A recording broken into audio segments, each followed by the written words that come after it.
Hi, I'm Bailey Gatus. And I'm Chris Gawarty. Today, we will be giving you an update on the Wilkes Spring Athletic Contests. Stay tuned to hear all about your Colonel Athletics. That's all I have for today. Let's send it to Bailey and Chris for our Wilkes updates. Thanks, Zara. Welcome to Sports Now. I'm Bailey Gatus. And I'm Chris Gawarty. The baseball team is coming off of a 2-game win streak as they beat FDU Forum in a home doubleheader this past weekend. The Colonels beat the Devils 4-3 in the first game and 7-6 in the second game. In Game 1, both sides of the field remained scoreless until the fourth inning. FDU got the bats going in the top of the frame, scoring 3 runs off of 6 hits. Wilkes answered in the bottom of the fourth with RBIs from junior A.J. Brocious, who had a sacrifice fly to center, and senior Michael Patrizio, who had a sacrifice fly to right field.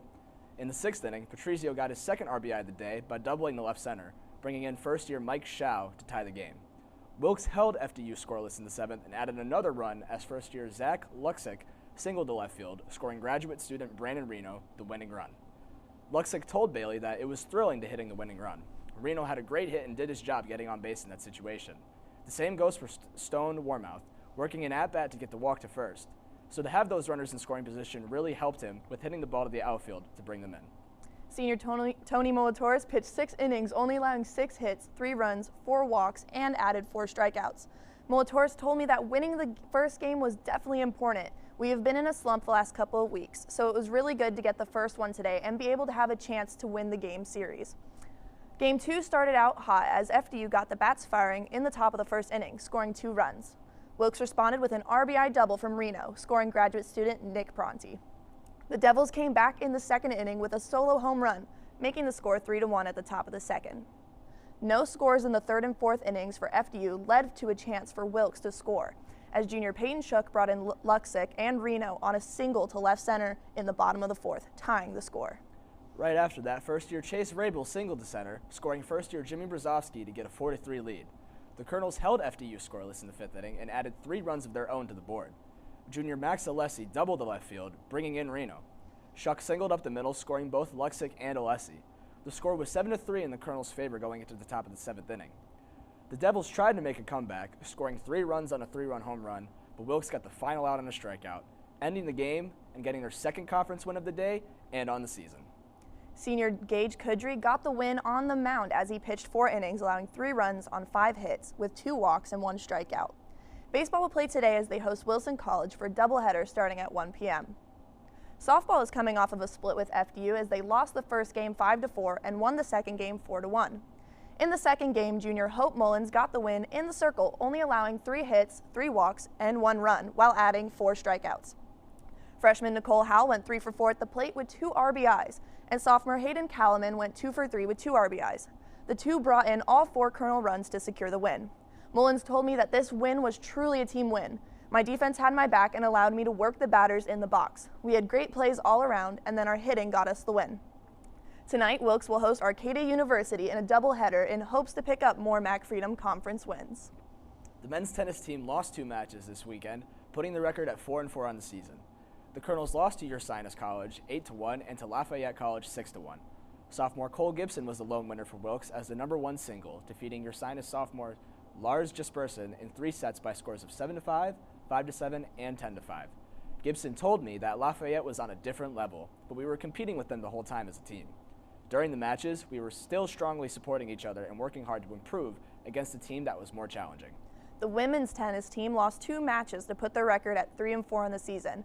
The Colonels traveled to Lafayette where they lost 7-0 and then hosted New Paltz College at home where they lost 8-1. The Colonels' only win of the day came from the #1 doubles duo of Zoe Klein and Cassidy Greenman as they won in 3 sets by a score of 8-4. Klein told Chris that we've all seen how far we've come as individuals. Just showing up to play our games can make all of the difference. Not everything will be a win, but the well-fought-for losses spark the greatest fuel for improvement. Tennis will play today at King's College starting at 3:30 p.m. Men's golf picked up a win over Misericordia University on Saturday, winning 328-337. Junior Andrew Fink led Wilkes with a score of 75. They will play tomorrow against Marywood University and King's College. Women's golf lost to the University of Scranton on Saturday 425-368. Senior Sarah Sorber led Wilkes with a score of 92. They will play Sunday against Kings and Misericordia. The men's lacrosse team lost 11-9 against FDU on Saturday and will play tomorrow at Arcadia and Saturday at DeSales University. Women's lacrosse is also coming off of a loss to FDU with a score of 21-4. They will host Arcadia and DeSales tomorrow and Saturday. Finally, the men's volleyball team finished their season on Saturday with 2 losses to Eastern University and Stevens. Stay tuned to Sports Now as we will be keeping you updated on all of the games and statistics every Tuesday. For more real-time information on all of the Wilkes athletic events, statistics, and final scores, go to www.gowilkesU.com.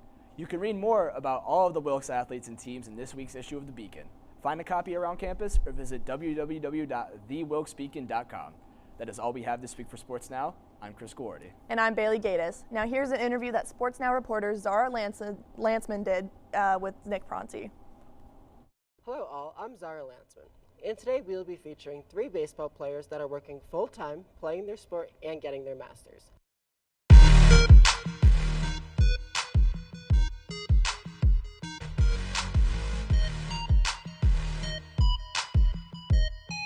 And we're back.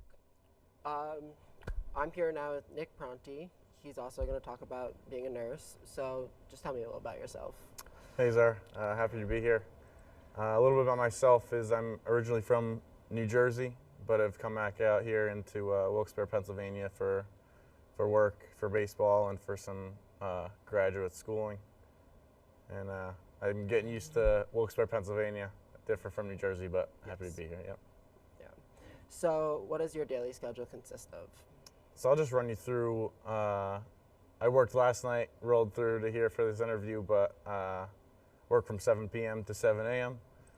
So that 12-hour shift, I roll into bedtime during the day, and then usually practice is around 3 o'clock, try and mix in a little weightlifting to stay in some good shape, and then mix some meals in and a little more sleep, and obviously some schoolwork, so.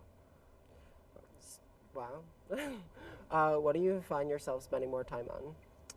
More time on, I'd say, is definitely in the hospital.